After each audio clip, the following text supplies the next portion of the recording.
those who may be affected from this heat, those who struggle with breath or have to work outside or don't have air conditioning, you name it, just pray for a hedge of protection upon them and help us to be good neighbors to them, help us to look out for one another and to keep an eye on our neighbors and to hold them in love. We just thank you for the blessing of this evening. We just thank you for this opportunity. We have some big decisions tonight to embark upon. We just pray for your guidance throughout the entire process. We have a tough situation in this community because we like living in a small town, but we all want growth. We want to keep the small community we have, but we want to be able to have everything that we need to live and enjoy our lives together. And that can be a delicate balance, Father. And just we know that your wisdom will help us see through to decisions that will keep this community at the heart of what we want, but at the same time, and most importantly, be the community that you want and be a reflection of your love to one another and to anybody who visits this town. We pray for your guidance and wisdom and strength, and we give you all the praise and glory. In Jesus' mighty name we pray. Amen. Amen. All right. Roll call. Oh, sorry. Gary Elliott. Here. Bob Leahy. Here. Jason Brewer. Here. Tim Hyde. Here. Peter Frias. Here. All right. Trust you've had an opportunity to review the consent agenda. Do we have any questions or comments? If not, I would entertain a motion for approval. I'll move we accept the consent agenda as presented. We have a first, do we have a second? I'll second. By here. All those in favor signify by saying aye. Aye. Those opposed, nay. We have no presenters on the agenda. We do department reports. Happy to report that AIM, which is basically Indiana Municipalities Association, is what it amounts to. Vision Corner earned an award, Program Innovation Award, that we will receive mid-October in Fort Wayne at their big function in downtown Fort Wayne. So thought that was pretty cool, and you guys will get more details on it as time approaches. But that was a huge recognition and a huge accolade from the Vision Corner. So hats off to you guys and everybody else that's played a part in that. Because it's amazing how many people have helped make that come to reality.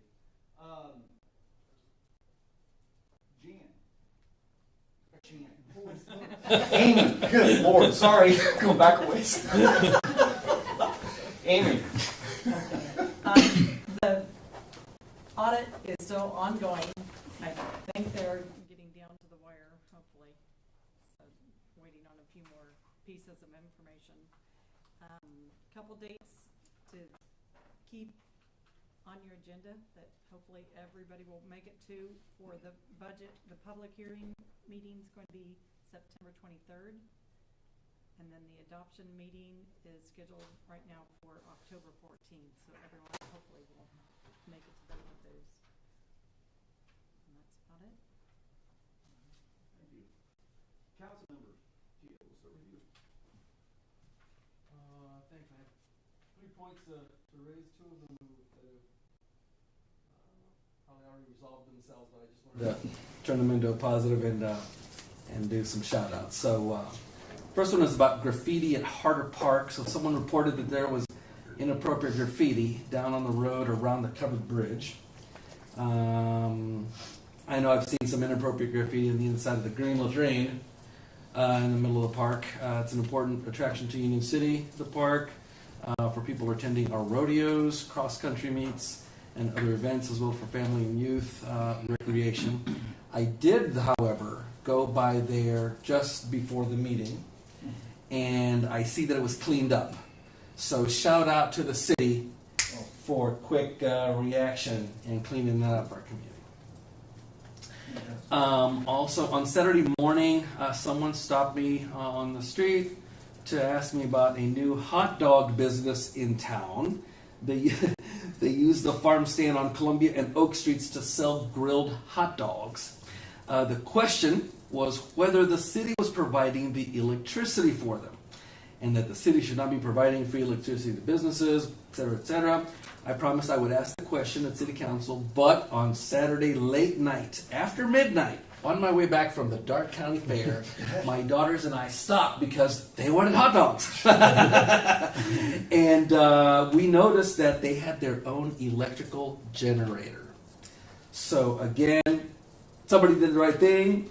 And so I had promised the person who asked me that I would ask at City Council, and so I can confirm, unless there's some other comment, that the business does have their own generator and are not using electricity from the grid. The third one is just a question about the governor's mansion. I may have asked this before, so I apologize if I'm doing it again. That the porch seems to be falling in, vines are growing, and it needs some better mowing. And wondering if I know we were wanting to turn that into suites or something, and what is the status of that plan? Still waiting on funding.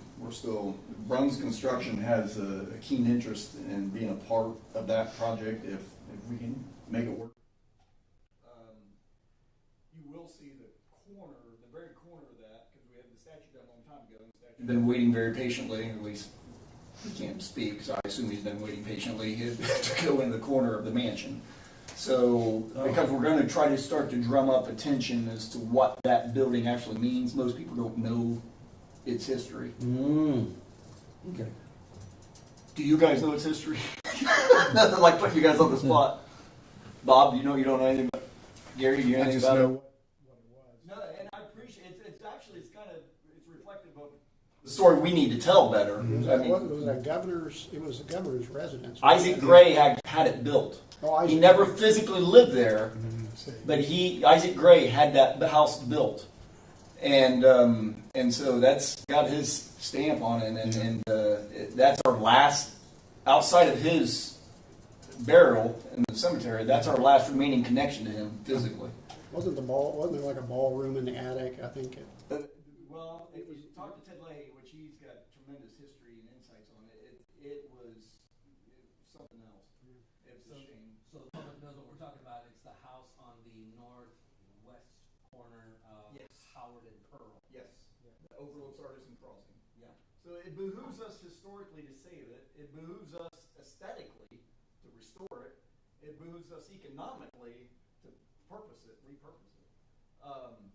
But obviously that's a tall hill to climb. I've just asked for patience. I know some of the folks down there, like Ron Pruitt, I know he lives down there, and I feel sorry for him because Ron has been a trooper big time in being patient, and because he keeps his house immaculate. But I would just use Vision Corner as an example in terms of perseverance and patience, because we started that plight in 2020, the beginning of 2020. When you think about it, it's 2024, very close to 2025, and the programming is just now going in full force now. I don't know if you guys know the medical classroom. The medical classes are taking place there now, and the other school classrooms. So, I mean, that's become, and it's going to continue to amp up. I think Steve James is the new executive director over there, in case you didn't know. So that's going to tighten our industrial ties, with Vision Corner. But that was 4+ years in the making, so we will get there. But I appreciate their patience. It's a great question, because I wanted it done yesterday. If yesterday was 4 years ago. Thanks, that's all I have. No, good stuff. Tim. I don't have it. Jason. Just that there will not be an area planning meeting for the month of September. That's better than what I thought you were going to say. I thought you said there wasn't going to be a Cars and Coffee. That's still continuing. Is there going to be a Cars and Coffee in September? Yeah. Awesome. That's all I care about. So I know the date for that? I think it's the same day as the next big car Second show. Saturday. Yeah. Second Saturday. I think it's the same day as the next car show. Yeah, Matter of next fact, car I show. do- Yes, I yeah, do that's a have- huge Yep, day. yep. I do have something. the big Yeah, Yes, it's Tim. September 14th. To remind everybody, is the fall cruise. Thank you. State Line Car Club. Huge. We were at almost 300 cars in June, and we're hoping to surpass that if the weather's fit and so forth in September. The organizers of that are nothing short of phenomenal. Well, Because Eugene had a goal of, what was it the goal he said? Well- Because he blew it out of the water. his goal was 200. Yeah, and we're almost 300. Yeah. Yeah. which is phenomenal, Yeah. because that's individual cars. Yeah. And that's it's huge. We It's had just local awesome. And participation, but we had cars from all over, and I had someone came through from Rockford, Ohio. oh my gosh. Had all over the place. We had some people come from pretty good distance, and more than we thought we had room for. We just kept cramming in. Final places. We'll work on some plans. Steve and I had worked with this, and he's been helpful about getting us where we have overflow space. Nice. So. Nice. And you never know with those what you're going to have. True. But it came off very well, and I don't think we had any real serious. We had a couple of minor issues that were Nothing that we couldn't overcome. nothing to overcome, and some issues with some kids and stuff that we were addressing, and with the help of the city addressing. So It's not, unfortunately, it's not uncommon. But, Kids, but it's an all. I'm so thank you for bringing that up, because people need to be September 14th. It is 14th. September 14th, Saturday afternoon, evening. And this is the place to be. the food trucks there, food trailers there, and some good food, and Downtown businesses of similar. downtown businesses are open. Yep. Several of them. So I think it'll be a good afternoon and evening. Yep. Big call out. Great call out. Bob. I had a couple of things from the Waste Management Group. In September, there will be, on the 14th, again, a tire drop-off at Pollution Solutions, which, if anybody doesn't know, is State Route 32, excuse me, just before you get into Winchester. And that's from 8 a.m. till noon. That's great to know. And then the entire month, excuse me, of September will be a latex paint collection. And that's for the whole month, and that's latex only, no oil-based. And their hours for that will be Thursdays from 3 p.m. to 6 p.m., and then Saturdays from 8 a.m. till noon. That's a great. And I handed out some cards, and there's some cards in the lobby if anybody would like to have, it has some of the dates on it, and then all the things that's going on with the Pollution Solution and Waste Management Group. So, and that's all I have. That's a great What were answer. those hours again, Bob? For the latex paint? The latex paint will be Thursdays 3 p.m. to 6 p.m. and Saturdays 8 a.m. till noon. Okay. That's on the card too, if you got. Okay. Good stuff. Gary. I don't have anything this time.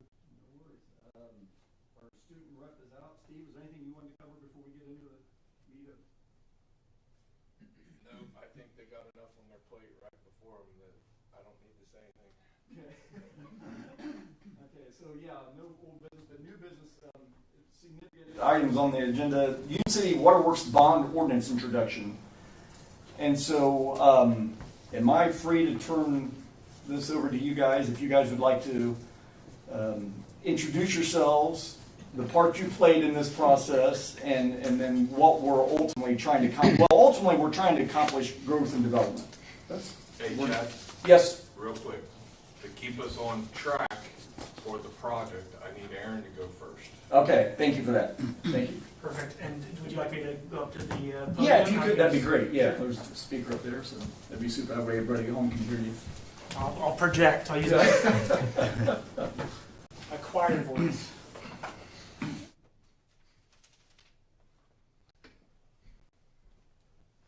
Okay. Working all right audio-wise? We good, Jesus? You're good. Perfect. Okay, hi everybody. I ran around and was able to introduce myself to some of the council, but thank you for having me here today. My name is Aaron Crow. I'm the project manager for RQW DCCM. With me is Whitney Weidenberger. She's been intimately involved with the design of the project, and then by extension Jessica, but she'll have her own piece.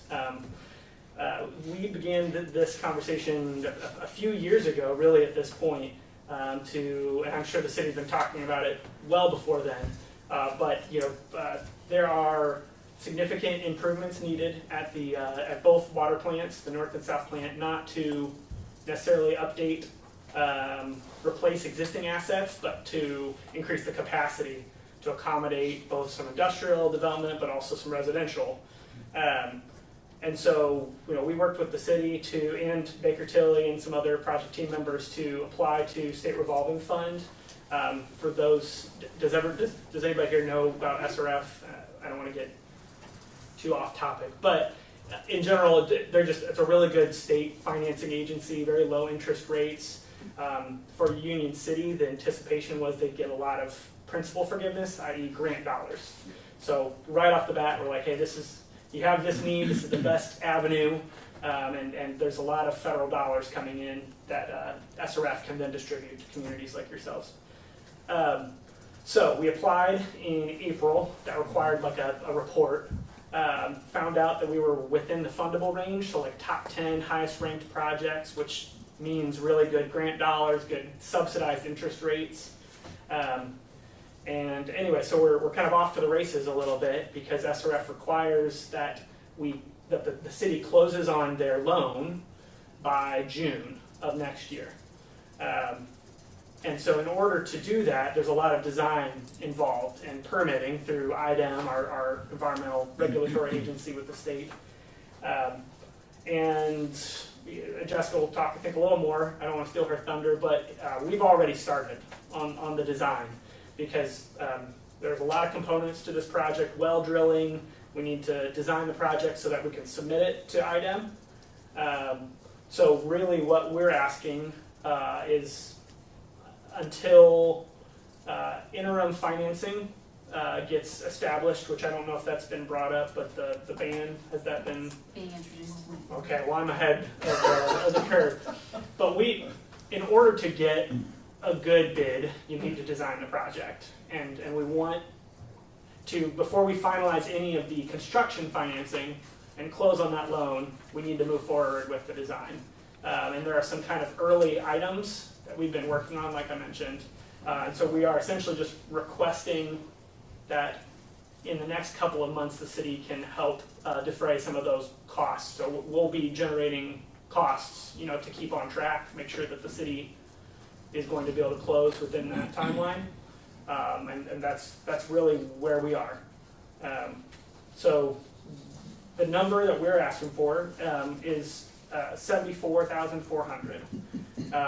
That's going to cover RQW's design through mid-October, and it will also allow us to get the well drillers working on the new well site survey. So that's just like an early step that's needed to get IDEM to say, yes, you're good to drill. And then they would do the test well drilling, and other costs would come after.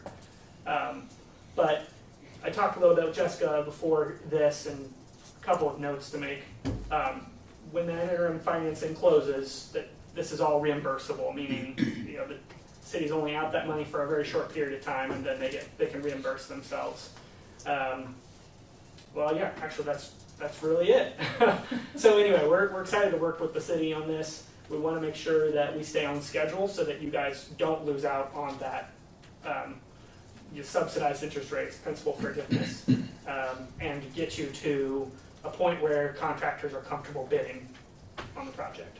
So, thank you. You guys have approved this project moving forward in increments all throughout 2024, but we've spent the money that you guys have already approved, so that's why we're here. And this is a really big chunk that we need approval for to keep the project on the timeline that we need to stay on. Where do we go? Pull from on that? I mean, we've got depreciation fund. Probably. Depreciation So fund. I know we've also got water tower fund. I can't remember the fund balances, but we've got that out of water. I should clarify that. Correct. Yeah. That everybody needs to. It's going to be out of the water funding. Any other questions?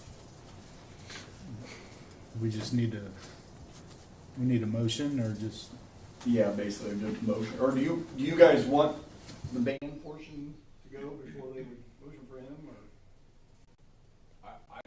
I got one desire, and that's to keep this project on time.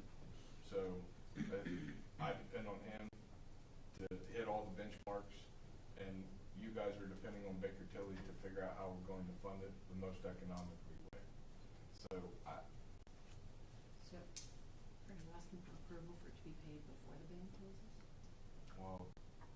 throughout the process of them completing the work that they're doing, yeah. Then that would be separate from the. So then now, okay. So yeah, then, Bob, to answer your question, yes. And you guys in water, right? Yeah. Okay. Yeah. Legal representation. So we need a motion Yeah. for, was that 74,200? 400. 400. Yeah. 74. I can do it, or you can do it, whatever. Doesn't matter. I'll move we, I'm not sure the word that, process payment RAQW for $74,400 to move forward with the water project. We have a first, we have a second. I'll second. Jennifer, Amy, Lord, sorry. She's part-time, so. Yeah, poor Amy. Okay. All right, Gary Elliott. Yes. Bob Leahy. Yes. Jason Brewer. Yes. Tim Heiss. Yes. Tia Freeze. Yes. Good night, Irene. Thank you. Thank you all. Thank you, Aaron. You're welcome. All right, now you turn it over to you guys. Yeah, sure.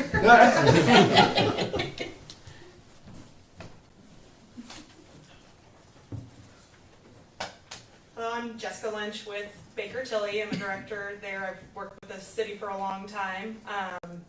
Just to add on to what Aaron had said, mainly just have been working with RQAW and also Tom Pittman as bond counsel. He's not here tonight, so Mara will go through. He prepared a timeline and also a bond ordinance, which are a couple things just needed to keep this project moving forward for the water utility.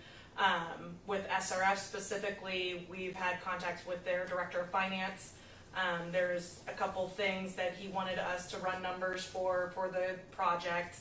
Mainly, they're looking at offering Union City $5.8 million in principal forgiveness, which is what Aaron had alluded to. Some of that $1.8 million is for replacing some lead service lines that are part of the project, and then another $4 million for the disadvantaged community funds that SRF has. And then the other thing, they also have a fund which is called rate relief for communities when their average residential user rate post-project gets to a certain level. They can offer some things to help bring that user rate back down. So Alex Hilt with SRF has asked Baker Tilly to look at what interest rate, right now the subsidized interest rate for a loan through SRF is at 2.12% this quarter. It changes every quarter.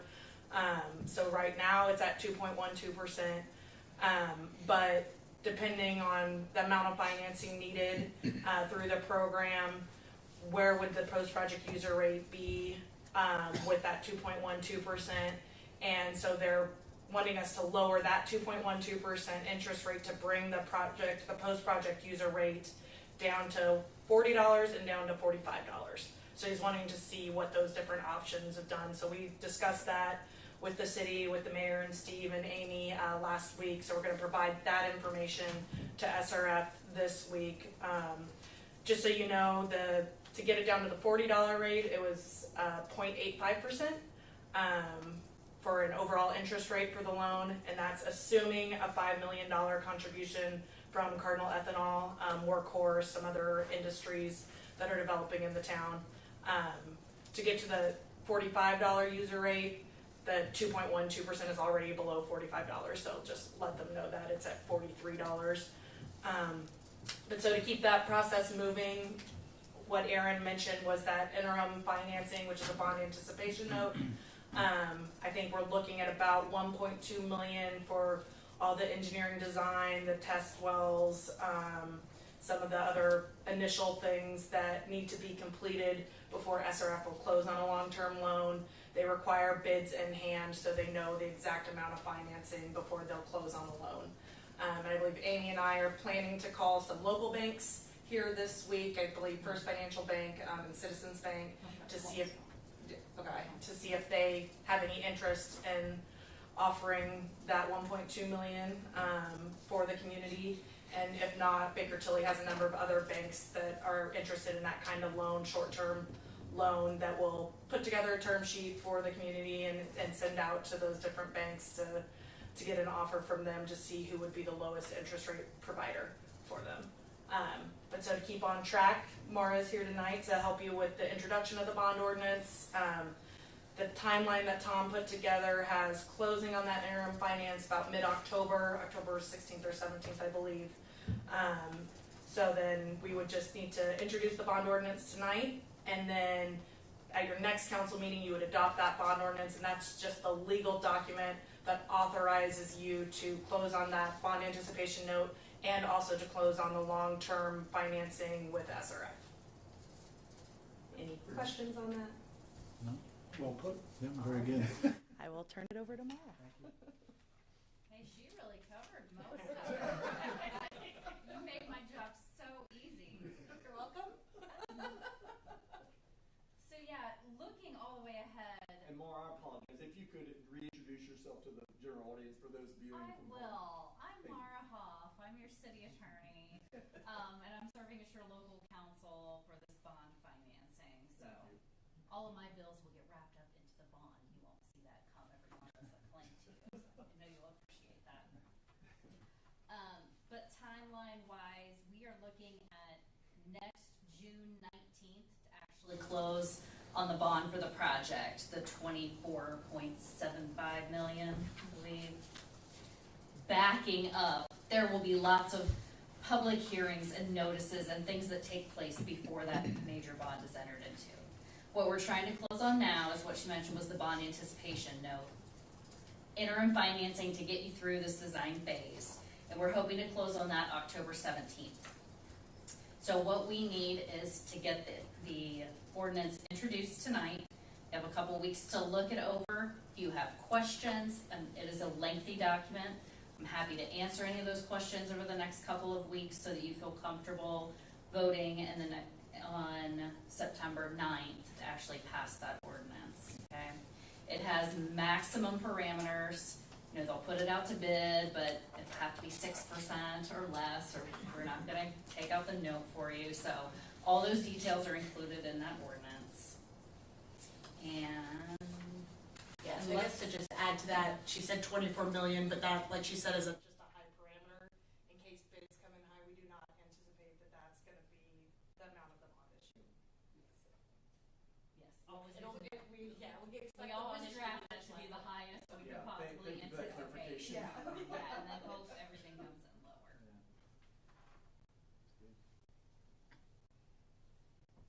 Do you have any questions? I have one question that pops into my head. How essential is it that the vote happen on September 9th? For us, we are required to vote twice. 2 readings. So could one be on the 9th, the other one be on the 23rd? If we do that, it pushes the entire timeline. So you're expecting a vote now, and then An introduction, which essentially is a first reading. We might be talking semantics there, but to introduce and then to vote in 2 weeks. I mean, yeah, if you wanted to do an, September 9th and then the 23rd, Baker Tilly we can still complete our request for bids packet, and get that out to interest as long as it's adopted before we have that sale. If that's the case, that'd Yeah. be good. If we get introduced, I think- if I think we as long introduce as it, you've got some, it's you've got a adopted couple before we have weeks the to go ban sale. through. exactly. I was just Yeah. nervous about So, voting and now. the- I got it on Friday. No, yeah, You know. yeah. Yeah. I had to go to We'll the have bathroom. time to get If that's questions 30, that's answered. feasible. Yeah, get so it looks through.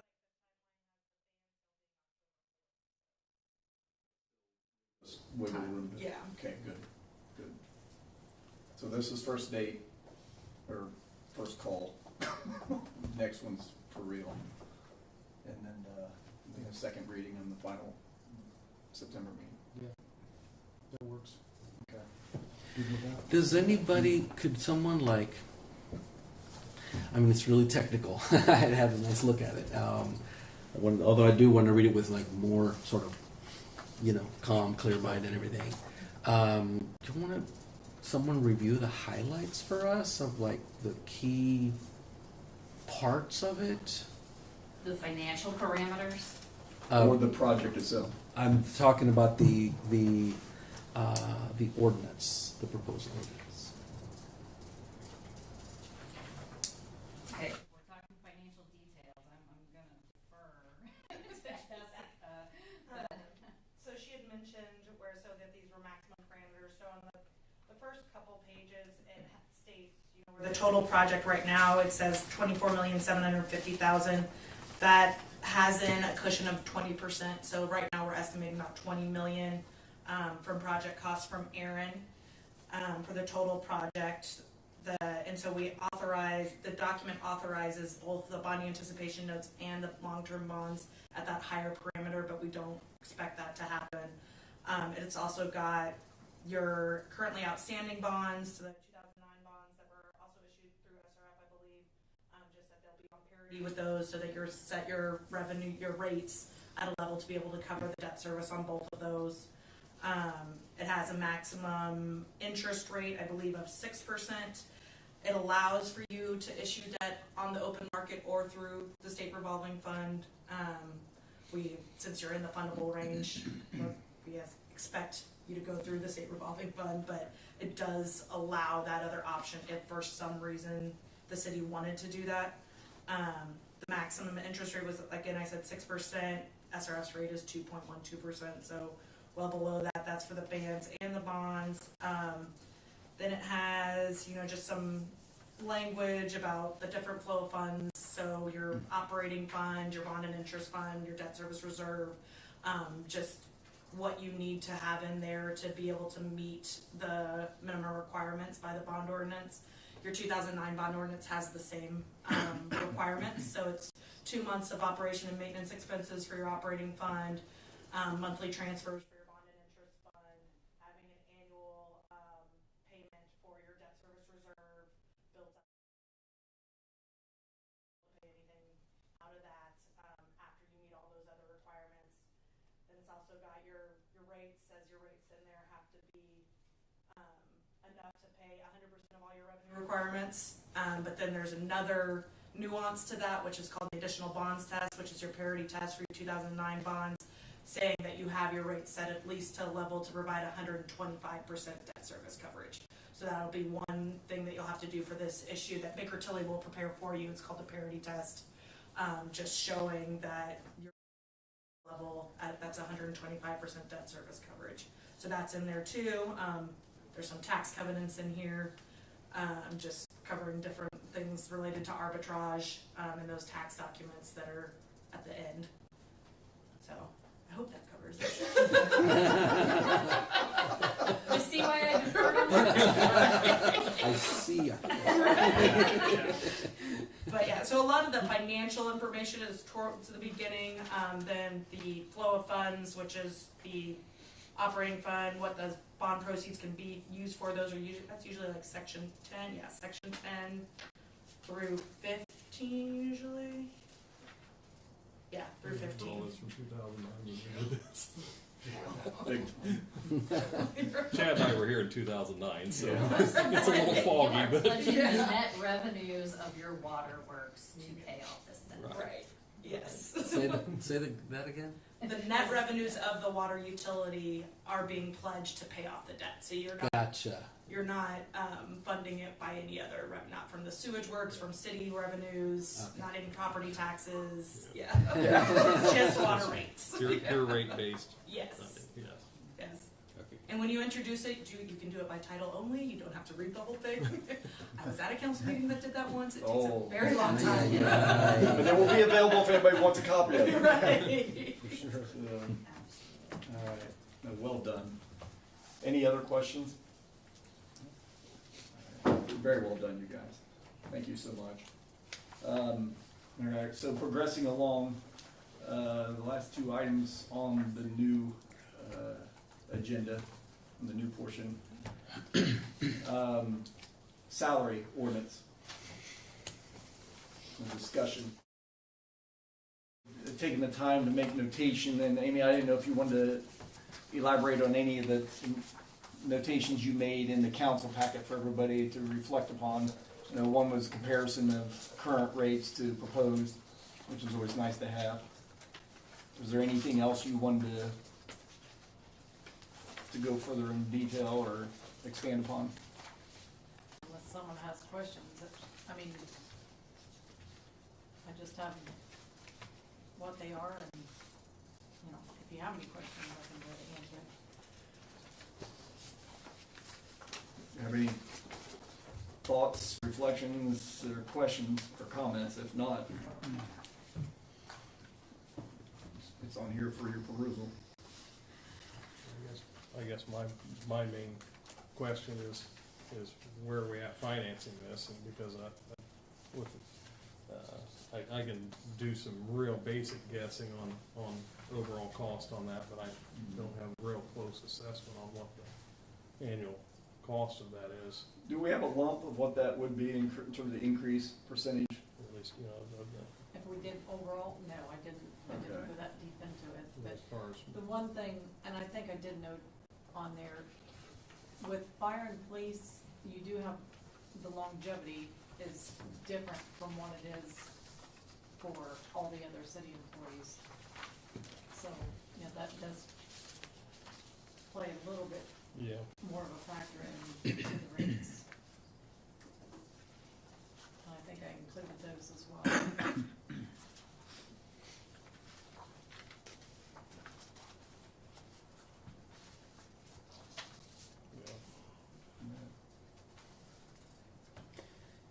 Is this all?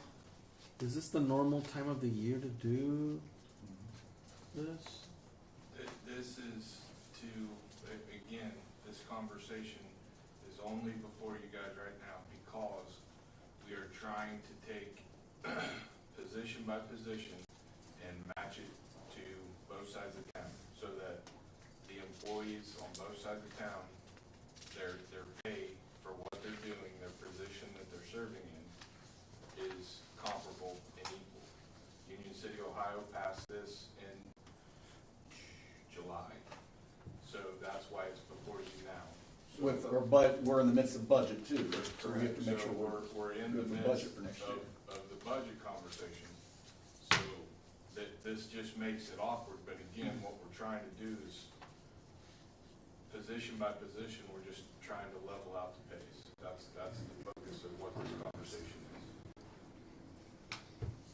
They've already had a couple increases this year, I believe. I believe that there was an emergency services increase early, but that was a carryover from last year's conversation that just didn't get passed until Pushed to next year's budget that time. Okay. Will these be, oh, I'm sorry, go ahead, Gary. So the amounts that you came to, like the amount that you're trying to get everybody on the same playing field, what is that based on? Is it based on our area? Is it based on another area? Like for Sergeant example, we hit 2601. So where does that dollar amount come from? Because like on the Ohio side, that was like a $5 an hour increase to hit that. I didn't do the calculations. I let the public safety directors do that. So I don't know how, I think they took input from what other agencies are paying and they tried to do it in a percentage structure. So I don't have a complete understanding of where they pulled all their data from, but I think the intent was to get everybody to the same position by position pay structure.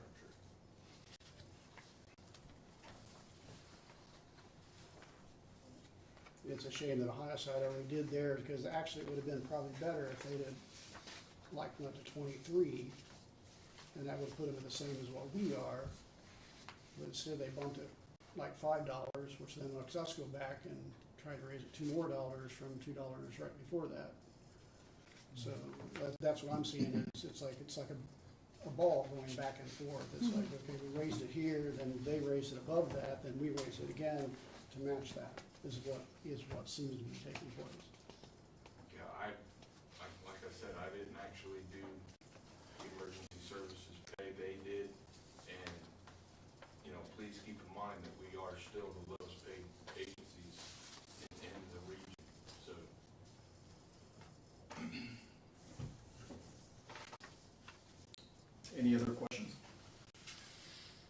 I guess I'm just confused. Maybe this is what Bob was talking about. So it shows here, it says rates effective on 1/1/24, then rates after January 24 change.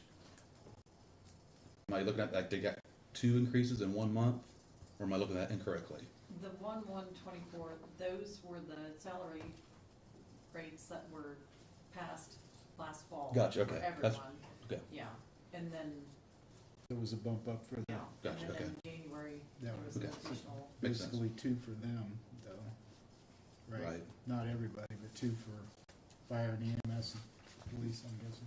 I don't even think it was fire and EMS. I think just it was police. Just police, okay. Police. They were restructuring and moving numbers around to get some of their officers paid at a higher level to make us a little bit more competitive, because we've lost, Right. I think, 5 officers in total this year. Mhm.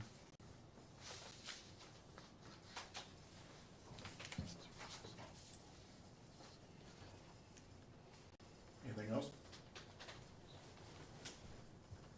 If not, I would, we'll move on to the last item, which is the conflict of interest form, which you should have in your packet, and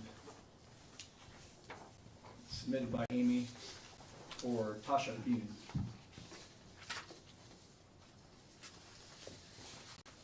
And she has a position with the police. But she also prints shirts. How dare she? No. Yeah, this was just something that came up at the last week, Right, right. because they had apparently looked to get some shirts done, and she goes, oh, well, I do that, so. Yep. Then I said, okay, but wait. Then we have to have that, so, yeah, exactly. So that's why it's Exactly. right now, so. If there are no questions or comments on that, I would entertain a Well, motion. well, I go do ahead. have a question. I mean, one thing is to sign a conflict of interest form. Another one is to actually compare prices and choose. So, are we not doing that? Are we? I mean, I'm fine buying from someone who was from Union City, but I mean, Knowing Mark watches his budget pretty tight, so I don't think he would be too far out of line. I mean, does that make sense? Because he does watch his budget pretty close. He's not gonna spend extra money on Yeah. something just because he's. Exactly, Right. yeah. So, I mean, And you absolutely have the right to ask him about that. I mean, yeah, because at the end of the day, he's responsible for managing his budget. but So there knowing- is it a rule and like just like a procedure for making using public funds? Do we like? Does he get like 2 or 3 pro forma invoices? That's or the whatever? norm, to try to get competitive bids, to make sure we're in the right plane. at But that- there's also other, you don't always have to go with the lowest bid though either, because there's also other extenuating things to take into consideration, like the proximity of the business you're dealing with, their Sure. level of customer service, their level of quality. So there are other things in play. And that that is like And that's only required if it's gonna be over 50,000. right. Yeah, I was gonna say that. That's Yeah. These are over 50,000. Yeah, yeah. And these are Even solicit quotes, it Yeah. has to be over 150,000 to get bids. Just, yeah. No, that's for bids. I'm talking Yeah. about just comparing, just getting like 2 or 3 pro forma invoices kind of thing. Yeah, What- it's not, what do you it's call not it? Quotes. mandatory. 2 or 3 mandatory. quotes. Yeah, it's not mandatory, but it's just good business practice. I don't know But that. back he to did Amy's that. comments, Mark He is very, watches his budget very. yeah, he's very frugal. He's very, when I say frugal, I don't mean that in a negative sense. He watches what is spent and does a good job managing it, so. But that's a fair question. So, outside of that, I would entertain a motion for approval. I'll move we approve the conflict of interest form as presented. We have a first, do we have a second? Oh, second. Amy, if you would, roll call vote. Gary Elliott. Thank you. I do learn. Gary Elliott. Yes. Bob Leahy. Yes. Jason Burr. Yes. Tim Heiss. Yes. Peter Frias. Yes. Thank you. Do we have any visitors wishing to address the council at this time? If so, please stand, state your name, address, and nature of business. Yes, our attorney. No, I would just be remiss, I need the minutes to actually reflect that you guys introduced that bond ordinance. Okay. So I actually do need a motion and a vote to introduce it. That doesn't mean you're approving it, you Just- just have to sit on it. So we need a motion to introduce the bond ordinance as presented, Please. almost verbatim of what I just said. Yes. I'll move we introduce the Union City Waterworks bond ordinance as presented. We have a first, do we have a second? I'll second. Second, Amy, if you would, one more time, roll call vote. Gary Elliott, Yes. Bob Leahy. Yes. Jason Brewer, Yes. Tim Heiss, Yes. Tito Rodriguez. Yes. All right. No, thank you. Appreciate the clarity. So the next council meeting will be, amazingly, this doesn't feel right saying, September 9th at 6 p.m. And the date of the next Board of Public Works meeting will also be September 9th at 1:45 p.m. I would hereby entertain a motion for adjournment. So moved. We have a first, do we have a second? I'll second. All those in favor signify by saying aye. All right. Aye. Meeting adjourned.